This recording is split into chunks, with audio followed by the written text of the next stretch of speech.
সৃষ্টিকর্তাকে স্মরণ করে আজকে আপনাদের মাঝে আলোচনা করতে চাই প্রেশার বা চাপ নিয়ে। অর্থাৎ আমরা অনেক সময় আমাদের ছেলে মেয়েকে প্রেশার বা চাপ প্রয়োগ করি। অর্থাৎ আমরা আমাদের ছেলে মেয়েদের মেধা যাচাই বাছাই না করে আমরা তাদের ডাক্তার বানাতে চাই, ইঞ্জিনিয়ার বানাতে চাই।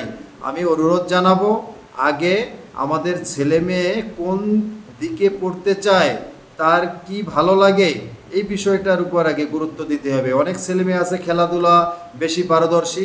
আমি মনে করি খেলাধুলা যে ছেলে পারদর্শী, যে মেয়ে পারদর্শী, তাকে খেলাধুলায় উৎসাহিত করতে হবে এবং দক্ষ হিসাবে গড়ে তুলতে হবে।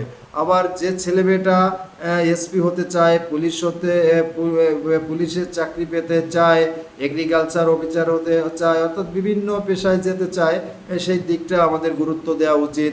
অর্থাৎ আমাদের সন্তানেরা যে সায়েন্স নিয়ে পড়তে চায় তাকে সেদিকে আমাদের পড়ানো উচিত, উৎসাহ দেওয়া উচিত।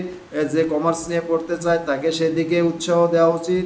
যে আর্টস নিয়ে পড়তে চায় সেদিকে তাকে উৎসাহ দেওয়া উচিত।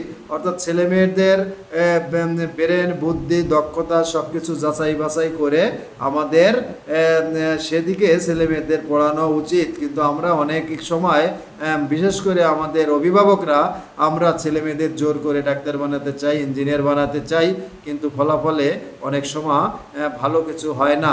এবং আমরা আমাদের ছেলে মেয়েদের অনেক সময় কারিগরি শিক্ষার দিকে না এগোয়ে আমরা প্রায়ই MA pass, BA pass, honours pass ইত্যাদি বড় বড় সার্টিফিকেট সংগ্রহ করাই। আমি অনুরোধ জানাবো আমাদের ছেলে মেয়েদের ব্রেন, বুদ্ধি, মেধা অনুযায়ী আমরা সেদিকে তাদেরকে আমরা পড়ানোর উৎসাহিত করব এবং ছেলেমেয়েরা বিশেষ করে যে বিষয় পড়তে চায় সেদিকে আমরা উৎসাহিত করব। আমরা তাদের উপর চাপ বা প্রেশার প্রয়োগ করব না। চাপ বা প্রেশার প্রয়োগ করলে ভালো চেয়ে খারাপ দিকটাই বেশি হয়। আমাদের ছেলে মেয়েদের অনেক সময় আমরা জোর করে ডাক্তার বানাইতে চাই, ইঞ্জিনিয়ার বানাইতে চাই, অর্থাৎ সায়েন্সে পড়াইতে চাই, কিন্তু এটা আসলে তাদের উপর চাপ প্রয়োগ করা হয়, প্রেশার প্রয়োগ করা হয়, ভবিষ্যতে খুবই খারাপ হয়। অথবা আমি এই বিষয়টা অল্প হলেও আপনারা আমার মূল বিষয়টি অবশ্যই বুঝেছেন। আপনাদেরও মতামত কমেন্ট করবেন।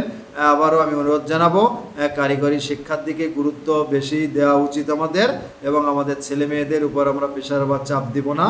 তারা যে বিষয় নিয়ে পড়তে আগ্রহী সেদিকে আমরা চেষ্টা করব। সবাই ভালো থাকবেন। আজকে এই পর্যন্তই। নমস্কার।